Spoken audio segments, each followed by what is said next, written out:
सभी को प्रणाम।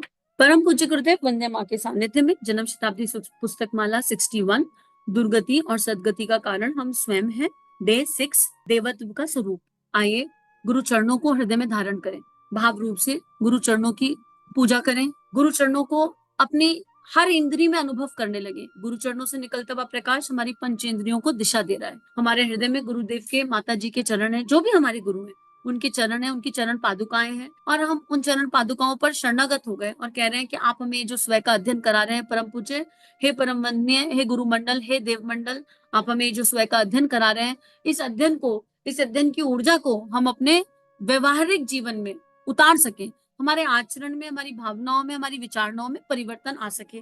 और मात्र हमारी नहीं, परम पूज्य गुरुदेव की, युग ऋषि की ये लेखनी, युग दृष्टा की ये लेखनी, सारे संतों की ऊर्जा जिसमें समाहित है, सप्त ऋषियों की ऊर्जा जिसमें समाहित है, गायत्री माता का आशीर्वाद जिस लेखनी में समाहित है, परम पूज्य गुरुदेव का तप जिस लेखनी में समाहित है, वंदे माता जी का प्रेम और दुलार इस लेखनी में समाहित है।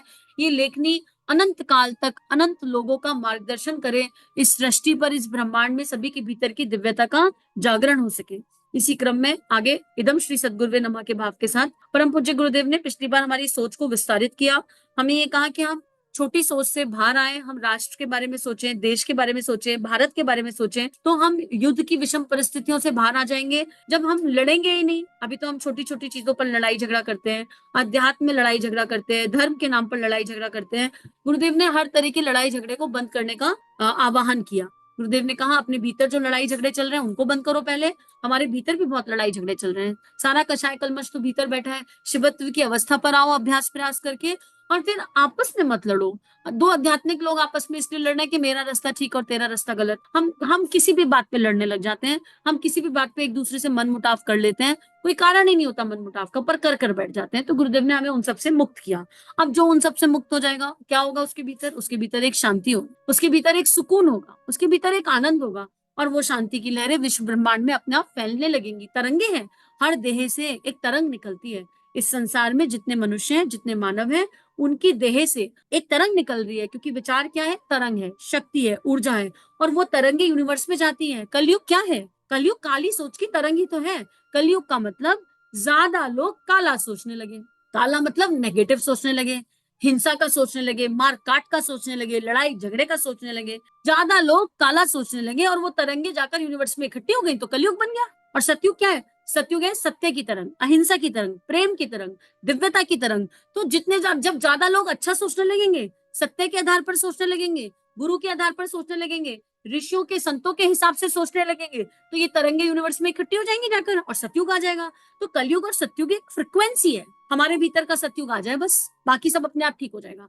आत्मनिर्माण समाज की सबसे बड़ी सेवा, भीतर के सतयुग का जागरण एकमात्र उद्देश्य। जब गुरुदेव कहते हैं सतयुग की वापसी, तो गुरुदेव समूह के लिए नहीं कह रहे, जो वो पुस्तक पढ़ रहा उसके लिए कह रहे, बेटे तेरे अंदर का सतयुग आ गया, बस इसी पर पूरा जीवन लगा दे, इसी अभ्यास प्रयास में अपने पूरे जीवन का एक एक क्षण लगा दे, बाकी सब मैं संभाल लूंगा। तो गुरुदेव कह रहे हैं देवत्व का स्वरूप जब ऐसा होगा तो हर मानव देवता बन जाएगा। और देवत्व का वो स्वरूप क्या होगा? देवत्व का स्वरूप व्यापक है। व्यापक मतलब बड़ा, बड़ा जिसका केंद्र, जिसकी केंद्र से जो परिधि होती है, जो सर्कमटेंस होता है, वो चारों तरफ जो ऑरा होता है वो बहुत बड़ा हो जाता है। एक को बहुत में देखने की सद्भाव बड़ी सत प्रवृत्ति, एक को बहुत में देखने की सद्भाव बड़ी सत प्रवृत्ति। सद्भावना से हर किसी के अंदर अपना इष्ट दिखने लगे। किसी एक को सब में देखना है तो किसको देखेंगे? हर किसी में गायत्री माता है, हर किसी में भगवान राम रहते हैं, हर किसी में भगवान कृष्ण रहते हैं, हर किसी में वो दिव्य प्रकाश रहता है, हर किसी में सूर्य का वास है। ये वाली सत्य प्रवृत्ति, ये एक अच्छी प्रवृत्ति है। वासनात्मक अतिवाद के कारण होने वाले शारीरिक और मानसिक विनाश की अपरिमित क्षति देव चक्षुओं से स्पष्ट दिख पड़ती है। जब भीतर का देवता जागृत हो जाता है तो अपनी कॉपी जांचना आसान हो जाता है। हम फिर दूसरे की कॉपी जांचना बंद कर देते हैं, किसने क्या सही किया, किसने क्या गलत किया, इसको ऐसा नहीं करना चाहिए, उसको वैसा नहीं करना चाहिए। ये सब क्या है? दूसरे की कॉपी जांचना। अरे कोई कुछ भी कर रहा है, उससे आपको क्या लेना देना? आप ये विश्वास करो कि हर देह से गुरु काम कर रहा है। हमको बस ये करना है, हमको केवल अपने भीतर देखना है कि हम क्या कर रहे हैं। हम परफेक्ट हो गए क्या अपने गुरु की इच्छा अनुसार? जैसा हमारा गुरु चाहता है हमें, हम वैसा बन गए? अगर हम इस दृष्टि से देखें तो हम दुर्वासा ऋषि को कहेंगे हाय कितने ऋषि होते हुए भी कितने क्रोधी थे, कितने बुरे थे। दुर्वासा बड़े अच्छे थे पर उनको क्रोध नहीं करना चाहिए था। लेकिन दुर्वासा ऋषि के क्रोध से जितनी दिव्यता जन्मी उसका क्या करें? दुर्वासा ऋषि के क्रोध को मन्यु कहा जाता है। ऋषियों के क्रोध को मन्यु कहा जाता है क्योंकि ऋषियों का क्रोध अपने मन से नहीं होता, ईश्वर के मन से जन्मा हुआ होता है। ईश्वर के मन से जन्मी हुई हर चीज विश्व का कल्याण करती है। ईश्वर के मन से जन्मी हुई हर चीज भारतवर्ष का कल्याण करती है। इसलिए दुर्वासा को ऋषि पद प्राप्त है। अगर वही वो क्रोध छोटा होता, उनकी देह भाव से जन्मा होता, तो महर्षि दुर्वासा को महर्षि कहा जाता क्या? इतिहास में उनका नाम होता क्या? नहीं होता। लेकिन दुर्वासा ऋषि ने इसकी परवाह नहीं करी कि लोग मेरे बारे में क्या कहेंगे। उनको ईश्वर ने जो काम दिया उन्होंने वो काम किया। और फिर हर कोई श्राप दे सकता है क्या? क्या ही उनके तप की दिव्यता होगी, क्या ही उनकी साधना होगी कि वो जो कह देते थे वो सत्य हो जाता था। बिना तपस्वी जीवन के वो संभव है? बिना तपस्वी भावना के वो संभव है? बिना संयमित जीवन के वो संभव है? एकदम संभव नहीं है। वो भगवान का पूर्ण रूपेण यंत्र थे। दुर्वासा ऋषि के श्राप के कारण श्री राधा की दिव्यता और प्रकट हो गई और गहरी होती चली गई, जब हम जाने पढ़े और समझेंगे। पर हम तो क्या करते हैं, रामचरितमानस पढ़ेंगे तो दिव्य पात्रों पर प्रश्न उठाना शुरू कर देंगे।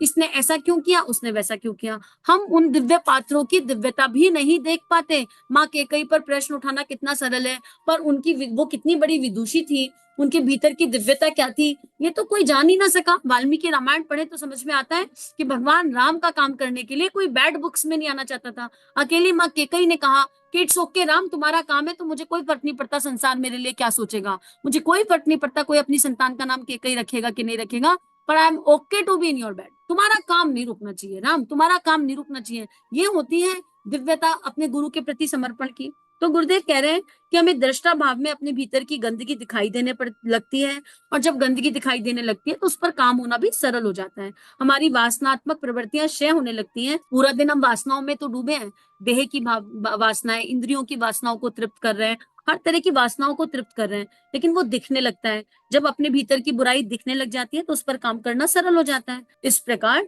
तृष्णाग्रस्त होकर अधिक संचय और उपभोग की अपनी अहंकारिता एवं विलासिता का भरना और दूसरों का उस परिकर से वंचित रहना उसे कांटे की तरह चुभता है। अब क्या होता है, जब दिव्यता का जागरण होने लगेगा और जब मैं मेरा से ऊपर उठ जाएगा मन, जब शिवत्व की अवस्था पर आएगा, तो कहीं पर कोई अन्याय हो रहा होगा ना, कहीं पर किसी को कुछ अनुचित करते हुए देखेगा तो उसके हृदय में एक टीस उठ जाएगी, एक पीड़ा उठ जाएगी। हाय भगवान, वो दिव्यता कहाँ है जो आपने इस देह में डाली, वो सामने वाले में कब आएगी, कैसे आएगी। परम पूज्य गुरुदेव की वेदना क्या है, उनकी वेदना, उनका दर्द क्या है, उनका दर्द यही तो है। परम पूज्य गुरुदेव ने उस दिव्यता का एहसास किया है, उन्हें पता है देवत्व के जागरण से भीतर कितना सुकून होता है। और जब वो अपने हम बच्चों को, हम लोगों को देखते हैं वासना में डूबा हुआ, लोभ मोह में डूबा हुआ, तृष्णागत हुए हुए, मोह में डूबे हुए, तो उनकी पीड़ा, उनकी वेदना, उनका हृदय भर जाता है। और उसके चलते ये प्रवचन जन्म लेते हैं, उसके चलते वो 3200 किताबें जन्म लेती हैं। इसलिए गुरुदेव कई बार डांटते भी दिखाई देते हैं, लेकिन उनकी डांट के पीछे केवल प्रेम छुपा होता है, केवल प्रेम छुपा होता है, केवल प्रेम छुपा होता है। कई बार गुरुदेव की मजबूरी हो जाती है, क्योंकि हम प्रेम से समझे कहाँ। गुरुदेव को डांटना कब पड़ा, जब उन्होंने इतनी किताबें, 1 लिखी, 100 लिखी, 200 लिखी, 400 लिखी, 800 लिख गए, लेकिन हम समझ ही नहीं रहे, हम समझ ही नहीं रहे। तब गुरुदेव को कई बार कठोर होना पड़ा, डांटना पड़ा। अरे बच्चों, अपना कितना नुकसान करोगे, इतना नुकसान मत करो अपना, अब मुझे तुमको डांटना पड़ेगा, तुम पर गुस्सा होना पड़ेगा। लेकिन उस गुस्से के पीछे, उस गुस्से के मूल में केवल उनका प्रेम छुपा रहता है, प्रेम। अब अगर हम केवल गुस्से पर निगाह करेंगे, गुस्से पर निगाह करेंगे, तो हम कहेंगे गुरुजी अच्छे नहीं है। अरे अच्छे नहीं है तो चले जाओ जहां तुमको जाना है। लेकिन गुरुजी तो जैसे हैं वो वैसे ही रहेंगे, गुरुजी नहीं बदलेंगे, क्योंकि उनको हमारा लॉन्ग टर्म बेनिफिट पता है। उनको पता है बच्चे का लॉन्ग टर्म बेनिफिट कहाँ पर है। गुरुजी जानते हैं, हमारे अंतःकरण को जानते हैं, हमारे भीतर के सत्य को जानते हैं। हमारी प्रवृत्तियों को हम नहीं जानते, लेकिन गुरु जानता है। गुरु को पता है किस बच्चे से कैसे काम लेना है। किसी बच्चे को प्यार से समझाना पड़ेगा, किसी को दुलार से समझाना पड़ेगा, पर किसी के लिए बहुत कठोर होना पड़ेगा। गुरुदेव हमारे जन्म जन्म के संस्कारों को जानते हैं। अब अगर हम ऐसे में, ये हमारा अहंकार होगा कि हम ऐसे में कह दें गुरुजी हमको तो तुम्हारा तरीका ही सही नहीं लग रहा, नहीं लग रहा तरीका सही, तो कोई बात नहीं, गुरुजी तो खड़े हैं, गुरुजी कभी साथ थोड़ा ना छोड़ते हैं। हम 2 कदम पीछे हट जाते हैं, आप 2 कदम पीछे हट जाओ कि 4 कदम पीछे हट जाओ, कोई दिक्कत नहीं है। गुरु जहां है वहीं खड़ा रहेगा। गुरु रूपी माँ सूर्य की तरह सबके लिए बराबर प्रकाश देती है, तो गुरु रूपी माँ खड़ी रहेगी वहीं पर, क्योंकि कभी तो इस प्रकाश का असर मेरी संतान पर होगा ही होगा। तो गुरुदेव यही कह रहे हैं कि जो देवता बन जाता है ना, उसको सामने वाले के अंदर अगर कुछ ऐसा दिखाई दे जाए तो उसका हृदय रोने लग जाता है, और इसको दोष दृष्टि नहीं कहेंगे। जब दोष दृष्टि से हम देखते हैं तो हम सामने वाले को बुरा कहते हैं, लेकिन जब हमारी गुणग्राही दृष्टि हो जाती है तो हमें सामने वाले के अंदर कोई विकार दिखा ना तो उसकी पीड़ा होने लगती है, उसके लिए अश्रु गिरने लगते हैं, प्रार्थना होने लगती है, हे परमपिता जो प्रकाश आपने हमें दिया वो प्रकाश सामने वाले की आत्मा में भी जागृत कर दो।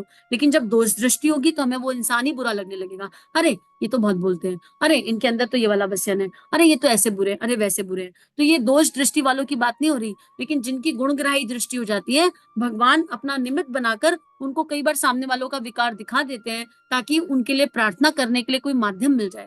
तो ऐसे में वो जो इंस्ट्रूमेंट होते हैं वो सामने वाली चेतना के लिए प्रार्थना करते हैं, आवरण से भले ही कठोर हो जाए, क्योंकि वो तो गुरु गुरु उनका उनको उस देह को इस्तेमाल कर रहे हैं, पर मन ही मन उनकी प्रार्थना निकलती है, क्योंकि उन्हें पता है कि लॉन्ग टर्म इसका कितना नुकसान हो जाएगा इस आत्मा का, ये उन्हें समझ में आ रहा होता है। और इस तरह के जो लोग होते हैं, जो भगवान गुरु के सानिध्य में जिनको सबके गुण दिखने लगे, अवस्था बहुत ऊंची है, वो गुरु कृपा से प्राप्त होने वाली अवस्था है, उनके अंदर इतनी करुणा, इतना संवेदना, इतना प्रेम भर जाता है कि उसको समझाया नहीं जा सकता। गुरुदेव लिखते हैं, देव मानस सोचता है कि अपने श्रम, संयम, मनोयोग, प्रभाव, वर्चस्व एवं धन का लाभ यदि संकीर्ण स्वार्थ परतता के क्षेत्र से बाहर तक जाने दिया जाए तो उसके कितने बढ़िया परिणाम में प्रयोजन पूरे हो सकते हैं। जिसकी सोच देवता वाली होगी वो अपनी सारी प्रतिभा को संकीर्णता से बाहर निकालकर देश के हित के लिए लगाना चाहता है, क्योंकि वो दूरदर्शिता से ये जानता है कि इसका लाभ ज्यादा है। लेकिन जो संकीर्ण सोच में वो केवल अपनी क्वालिटीज को अपना मान लेता है, ईश्वर का नहीं मानता, और उनसे केवल अपना रुपया पैसा कमाना चाहता है, अपना नेम एंड फेम कमाना चाहता है। तो गुरुदेव ये तुलना करवा रहे हैं, गुरुदेव कह रहे हैं यह तुलनात्मक विचार करते ही देव मानव को यही सूझती है कि जीवन के साथ जुड़ी हुई उपलब्धियों का उपयोग जीवन क्रम को आदर्श और अनुकरणीय बनाने में क्या किया जाए।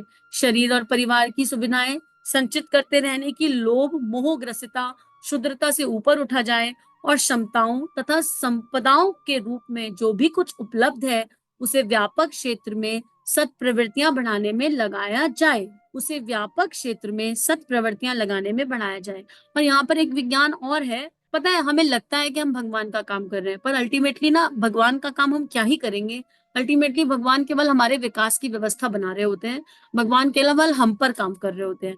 जैसे किस तरह भगवान हम पर काम कर रहे होते हैं, इसको जब हम अपनी प्रतिभा को संसार के खेत में लगाते हैं, ठीक है, और विदाउट एनी एक्सपेक्टेशंस लगाते हैं, और ये मानकर लगाते हैं कि ये प्रतिभा हमारी है ही नहीं, हमें ईश्वर ने कुछ दिया और हमने उसको ईश्वर के खेत में आरोपित कर दिया, ईश्वर के सानिध्य में हमसे वो भी ना होता और हमारे ईश्वर ने हमारे देह रूपी यंत्र से वो काम करा लिया। तो पता है क्या होता है, उसका रिटर्न कैसा होता है, उसका रिटर्न प्रेम के रूप में आता है, हम चाहे ना चाहे वो आएगा, सद्भावना के रूप में आता है, जाने किस किस रूप में आता है। अब ये पता नहीं ये बात कहना या उचित है या अनुचित, लेकिन गुरु चरणों में रखते हुए एक बात कहने का भाव आ रहा है। अगर किसी को अनुचित लगे तो उसके लिए क्षमा प्रार्थना करना। ये देह बहुत बोलती थी, बचपन में सब कहते थे कितना बोलती हो, कितना बोलती हो, कितना बोलती हो, बड़ा हर्ट होता था अहंकार को, क्योंकि कोई बात बोलना शुरू करो और सामने वाला टोक देता था, और बोलने की प्रवृत्ति भी गलत थी, बोलते थे यही नहीं देखते थे सामने वाले को इंटरेस्ट है कि नहीं, गलत कुछ नहीं बोल रहे हैं पर बोल रहे हैं।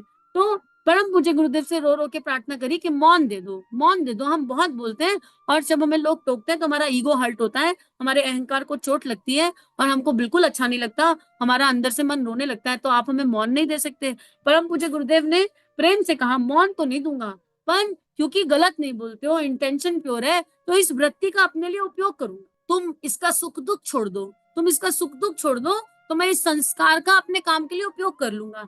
यकीन करिए तब गुरुदेव की बात समझ में नहीं आती थी क्या कह रहे हैं, ऐसा लगता था बहला रहे हैं, बालक को बहला देते हैं, बालक को खुश कर देते हैं, और लगता था हाँ ये वृत्ति है ना, बोलना तो रुक नहीं रहा, तो ध्यान में मनगढ़ंत कल्पनाएं चल रही हैं, ध्यान में ऐसा लगता है अपने मन की बात जो है गुरुदेव से सुन के मन खुश हो जाता है, ये प्रवर्त मन मुझको धोखा दे रहा है। लेकिन समय के साथ जब समझ में आया कि गुरुदेव की उस बात का मतलब क्या था, देखो बोल तो अभी भी रही हूँ, जाने कितनी देर से ऑडियो बोल रही हूँ, ये भी ना पता चलता ऑडियो 15 मिनट का हुआ कि 20 का हुआ कि 25 का हुआ, बोल तो अभी भी रही हूँ, वाणी वही है। लेकिन अब समझ में आया कि मेरे गुरु ने जो कहा था उसका अर्थ क्या था? उसका अर्थ ये था कि उन्होंने कहा तू बोल ले, तू चिंता न कर, मैं इसका सदुपयोग कर लूंगा अपने काम में। जब मुझे लगेगा कि तू मेरी रानी बेटी बन गई, तू मेरी अच्छी बच्ची बन गई, जब मुझे लगेगा तू ठीक ठाक चल रही है, ऐसा नहीं कि पूरी रानी बेटी हो गई, ऐसा भी नहीं कि पूरी अच्छी बच्ची हो गई, अंदर बहुत विकार है अभी, लेकिन परम पूज्य गुरुदेव को जब उचित लगा तो उन्होंने इस वाणी का सदुपयोग स्वाध्याय में करा दिया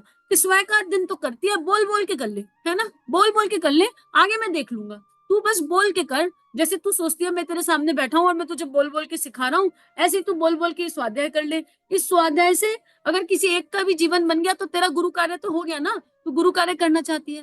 तो जब हम भगवान को अर्पित समर्पित हो जाते हैं या होने के अभ्यास प्रयास की यात्रा पर होते हैं, देखो अर्पित समर्पित तो पता नहीं कब हुआ जाएगा, लेकिन जब उस अभ्यास प्रयास में होते हैं तो गुरु वो शक्ति है जो हमारी वृत्तियों को ट्रांसफॉर्म करके उनका भी उपयोग कर लेता है, उनका भी गुरुदेव इस्तेमाल कर लेते हैं। जैसे कई बार इस देह में पहले बहुत बचपन में गुस्से का संस्कार था, फिर पूरा शांत कर दिया, गुस्सा एकदम खत्म सा हो गया, दिखता नहीं, पर अब मैं कई बार स्वाध्याय में देखती हूँ कि भीतर से एकदम से गुस्से जैसी एनर्जी आती है, लेकिन उस एनर्जी में किसी का अहित का भाव नहीं होता, वो ऐसा लगता है कि बस सब कुछ ठीक हो जाए, अब युग निर्माण आना है, हम कहाँ फंसे हुए हैं, हम क्यों फंसे हुए हैं, किस जंजाल में फंसे हुए हैं, तो गुरुदेव की पीड़ा फील होने लगती है, गुरुदेव का दर्द फील होने लगता है, और उस दर्द की वजह से आवाज में जिस वाणी को गुरुदेव यूज करना चाहते हैं उसमें एक एग्रेशन आ जाता है। तो गुरुदेव यही कह रहे हैं, अब इसी वाणी का उपयोग पैसा कमाने में भी किया जा सकता है। आपको क्या लगता है व्याख्यान नहीं हो सकता? आज गुरुदेव से कह दो गुरुदेव व्याख्यान करा दो, बतेरा व्याख्यान हो जाएगा, बतेरे पैसे आ जाएंगे, लेकिन क्या मन को आनंद मिलेगा? क्या मन को सुकून और शांति मिलेगी? क्या मन को ठहराव मिलेगा? नहीं मिलेगा। अंदर कोई कचोट के खा जाएगा कि मेरे गुरु ने मुझे एक प्रतिभा दी और वो भी प्रतिभा गलत दिशा लगी हुई थी, मेरे गुरु ने उस प्रतिभा का जागरण किया, उसको एक दिशा दी और उस प्रतिभा को मैंने गलत जगह मैनिफेस्ट कर लिया, उस प्रतिभा का गलत उपयोग करना शुरू कर दिया, अनुचित उपयोग करना शुरू कर दिया, तो सुकून नहीं मिलेगा। हो सकता है नेम फेम मिल जाए, हो सकता है बड़ा सारा पैसा मिल जाए, लेकिन आत्मिक आनंद, आत्मिक सुकून नहीं मिलेगा। गुरु से नजरें मिलाने की हिम्मत नहीं रहेगी, गुरु चरणों में बैठने की हिम्मत खत्म हो जाएगी। तो गुरुदेव यहाँ यही समझा रहे हैं कि तुम्हारे भीतर जो भी प्रतिभा है वो मेरी दी है, तुम अपनी समस्त प्रतिभाओं को अपना ना मानो, अपनी संपदाओं को अपना मत मानो, मोहग्रसिता से, शुद्रता से ऊपर उठ जाओ और उनको व्यापक क्षेत्र में लगाने का अभ्यास प्रयास करो बिना किसी आशा अपेक्षा के। यहाँ पर ये बहुत महत्वपूर्ण है, अगर आशा अपेक्षा होगी तो मोटिवेशन गड़बड़ा जाएगा।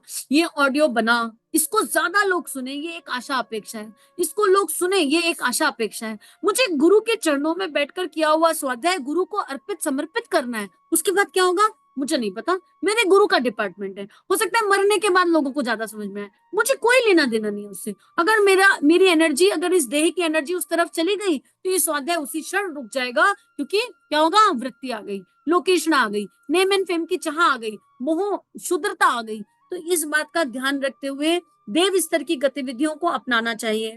गुरुदेव लिखते हैं जहां पर देव स्तर की गतिविधियां अपनाई जाती हैं वहां चिंतन में रस आ जाता है और ऐसे कर्तव्य कर्म करने पर आत्मा को अनन्य संतोष की प्राप्ति होती है। और देखो इसी संतोष की बात की जा रही थी, और पता नहीं ये उदाहरण उचित है या अनुचित, क्योंकि हमारे देश में बड़े दिव्य उदाहरण है, महापुरुषों की भी उदाहरण है, बहुत सारे उदाहरण है, पर ये अभी जितना भी जिया उसमें ये प्रैक्टिकल उदाहरण है और उसमें बहुत सारी कमियां हैं, अभी बहुत सारे सुधार की आवश्यकता है। लेकिन गुरुदेव पर विश्वास है, माँ पर विश्वास है, उस परम सत्ता पर विश्वास है कि जो जीवन चला रहा है वो सुधार भी देगा, जब उनको जैसा करवाना होगा वो करवाएंगे। तो इसी भाव के साथ आज का स्वाध्याय गुरु चरणों में अर्पित समर्पित। समूह की शक्ति को बहुत बहुत प्रणाम सभी को जो स्वाध्याय को सुनते हैं और उनके जीवन में अगर कोई परिवर्तन आ रहा है तो वो गुरु की कृपा है, गुरु की कृपा है और मात्र गुरु की कृपा है। आप सभी के चरणों में कोटि कोटि नमन प्रणाम। इदम श्री सद्गुरुवे नमः, इदम श्री सद्गुरुवे नमः, इदम श्री सद्गुरुवे नमः। श्री कृष्णम वंदे जगद्गुरु, श्री कृष्णम वंदे जगद्गुरु, श्री कृष्णम वंदे जगद्गुरु।